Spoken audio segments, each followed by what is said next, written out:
ගිනිගත් හේන මධ්‍ය විද්‍යාලය මේ බෞද්ධ විද්‍යාලයක්.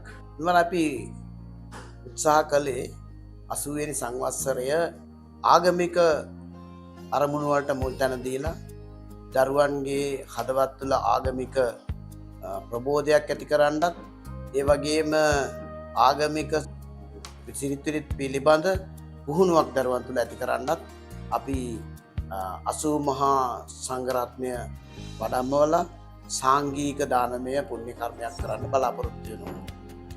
ඊට අමතරව අපි බලාපොරොත්තු වෙනවා අපේ දයාබර දරුදැරියන්ගේ සිත් සතන් බුද්ධාලම්බන ප්‍රීතියෙන් යුතුව පවත්වා ගැනීම සඳහා ඔවුන්ට ආගමික වශයෙන් මිහිරි බවක් ඇති කිරීම සඳහා කාව්‍යමය ධර්ම දේශනයක් පවත්වනවා.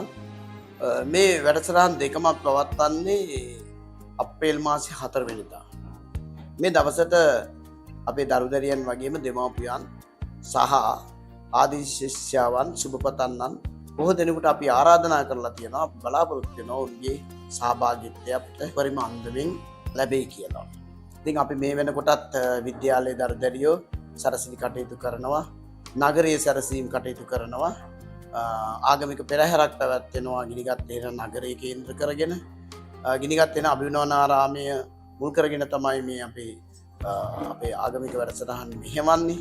අභිනවනාරාමයේ ඉඳලා අපේ විද්‍යාලයේ මන්සන්දිය දක්වා ස්වාමීන් වහන්සේලා 89 වැඩම කරන පෙරහැරක්. එතනින් පසුව විද්‍යාලයේ ප්‍රධාන පිවිසුමෙන් පසු සිට විද්‍යාලයේ ප්‍රධාන ශාලාව දක්වා ස්වාමීන් වහන්සේලා වැඩම කරගෙන පෙරහැරක් පැවැත්වෙනවා. මේ සඳහා සියලුම දරුදැරියන් දායක වෙනවා. දරුදැරියන් සියලු දෙනාම සහභාගී වෙන්න බලාපොරොත්තු වෙනවා. බොහොම ස්තුතියි.